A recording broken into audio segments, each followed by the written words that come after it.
Hey folks, this is Brian, RPG a Day 2020. Today's prompt word is light.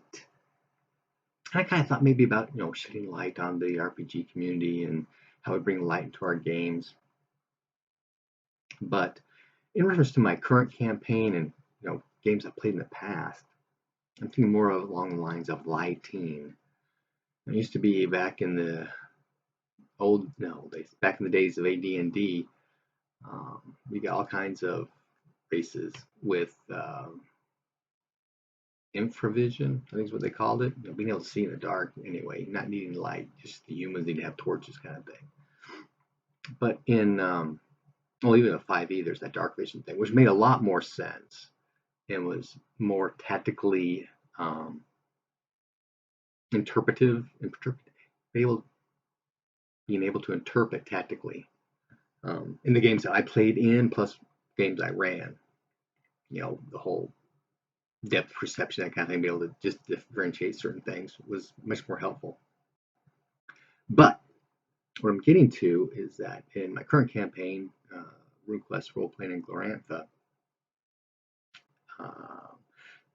the dark trolls do in fact have some kind of dark vision. It's kind of a sonar kind of thing.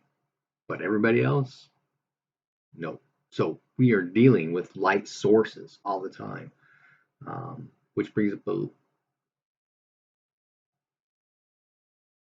concern that I have with the RPG book, that I have thankfully been able to pull from my fantasy trip book.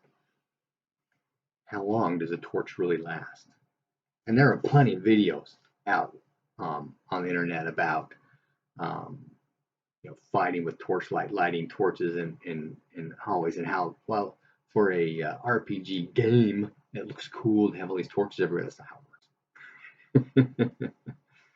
Torches are very smoky, don't necessarily give off light, and when you're actually holding one, you've got to hold it above your head, otherwise you're going to burn your face, kind of thing. If you're holding your shield, you can't really use your shield because you'll burn yourself in the face. But then we start talking about lamps and lanterns, and this is a Bronze Age. So we're talking about clay pottery lamps. And if you look online for Bronze Age, you get these just little dorky looking plates that have been folded up on four corners. Not useful at all unless it's just sitting on the table, right? But I've got a handful of different clay lamps from when I was in Japan. Pot right, top hole, put the oil in, and then a spout at the end of the wick in, and it burns you out light. And if you look at some of the artwork, which is really nice, they do show, it's usually the priestess.